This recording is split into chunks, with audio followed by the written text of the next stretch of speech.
Assalamualaikum warahmatullahi wabarakatuh. Selamat siang, sugeng siang, dulur-dulur petani porang se-Indonesia. Masih bersama Sri Rezeki Porang Indo Purworejo. Hari ini saya akan sedikit mengulas kaitannya dengan produk-produk turunan atau produk dari porang yang kaitannya dengan makanan yang sudah beredar di Indonesia.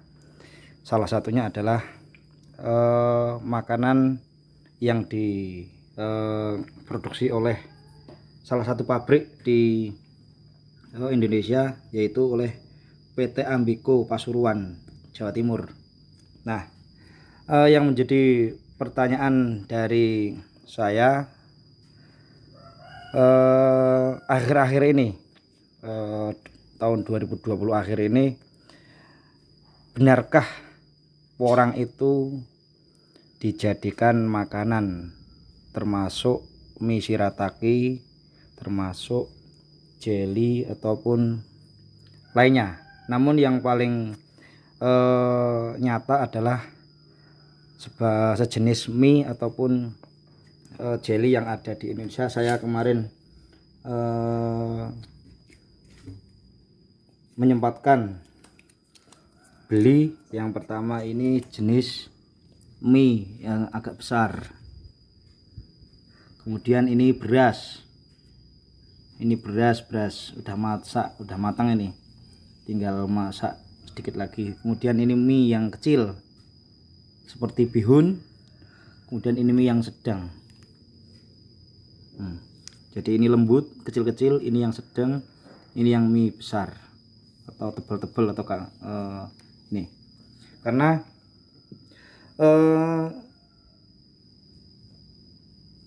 berbagai makanan yang turunan dari Jepang atau turunan dari porang, harganya sudah lumayan tinggi. Kemudian ini kok yang menjadi permasalahan atau pertanyaan saya di beberapa literatur, termasuk YouTube, termasuk Facebook, termasuk internet ataupun lainnya, ini ada beberapa yang mengatakan bahwa makanan-makanan ini terbuat dari iles-iles atau umbi iles-iles.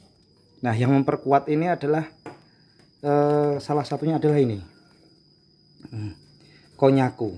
Nah, ini hasil olah iles-iles dalam bentuk jelly. Kenapa ini bukan porang? Ini sama dari PT Ambiko. Ini kok tulisannya iles-iles. Nah, ini yang menjadi pertanyaan saya secara pribadi. Mungkin dulur-dulur atau teman-teman lain silakan nanti memberikan komentar. Bener nih, ini tulisannya ini iles-iles, ini konnyaku hasil olah iles-iles dalam bentuk jelly. Kenapa ini bukan porang tulisannya? Nah, begitu. Ini belakangnya juga, konnyaku hasil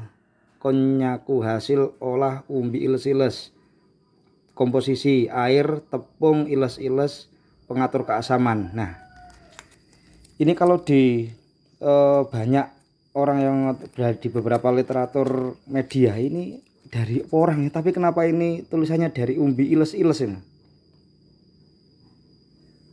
Ini yang menjadi pertanyaan mendasar bagi saya. Kemudian ini yang beras ini dibalik ya, beras shirataki, bisa dibaca. Nah, ini beras shirataki, hasil olah umbi iles-iles, komposisi air, tepung, iles-iles 3,2%. Nah, ini menjadi gimana ya, kaburnya makna atau bahan pokoknya ini. Kenapa ini katanya dari porang, tapi kok ini tulisannya iles-iles? Nih, depan juga ada. hasil olah iles-iles dalam bentuk jelly subu konyaku. Kemudian ini mie yang mie.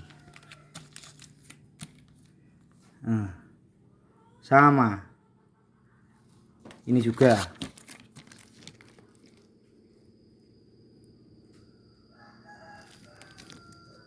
Sama. Kemudian yang ini yang mie satunya lagi. Tepung iles-iles bukan tepung porang ini. Kira-kira ini benar dari iles-iles atau benar dari porang. Kemudian kalau ini umbi makanan ini dari iles-iles, kemudian porang itu yang seperti apa? Yang bentuk makanan misalnya, bukan lainnya seperti bahan lem ataupun lainnya. Yang dari sisi makanan itu. Kemudian kalau pertanyaannya, kalau porang itu bukan dijadikan makanan seperti ini, terus dijadikan makanan seperti apa? Ataupun dijadikan olahan apa? Kok harganya semakin ke lambat laun semakin kesini semakin meningkat? Ini yang menjadi pertanyaan. Kalaupun ini nanti dari ini dari iles-iles, akankah nanti iles-iles itu menggantikan porang dari sisi makanan? Misalkan barang ini dulu dari porang, kemudian porang diambil glukomanannya untuk lainnya selain makanan, kemudian iles-iles dijadikan pokok untuk makanan seperti ini. Mungkinkah iles-iles menggantikan porang dari sisi kegunaan untuk makanan?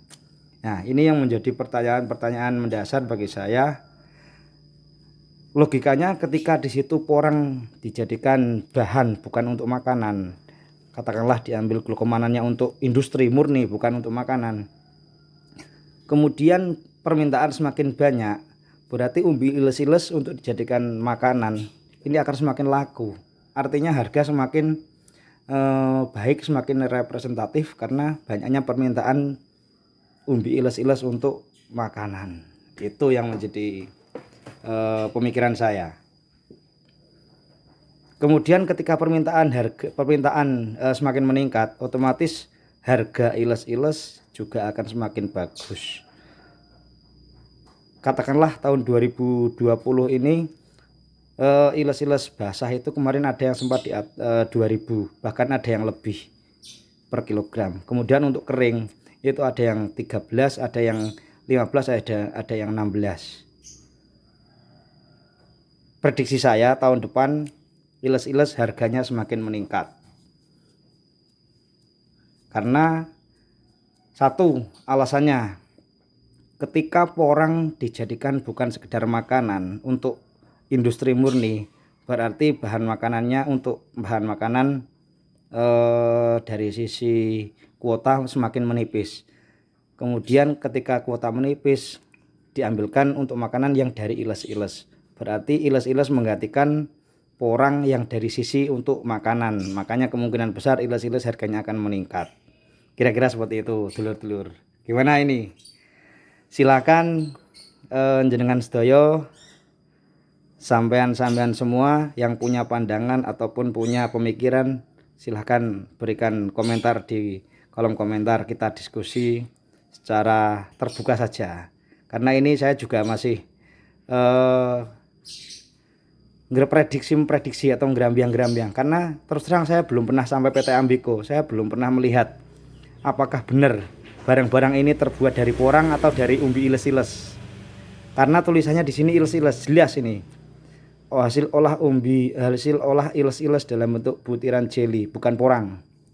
Tapi di beberapa literatur lainnya mengatakan bahwa mie shirataki ataupun beras shirataki itu semua dari umbi porang. Nah, ini yang jadi pemikiran saya. Tolong teman-teman yang membaca atau melihat di YouTube ini, channel saya, tolong berikan komentar di komentarnya. Kami tunggu, kita diskusi bersama. Semoga harga iles-iles ke depan semakin bagus, harga porang semakin bagus untuk kemakmuran petani-petani di Indonesia. Sekian, salam bakul rasa sedulur, Sri Rezeki Porang Indo Purworejo. Terima kasih.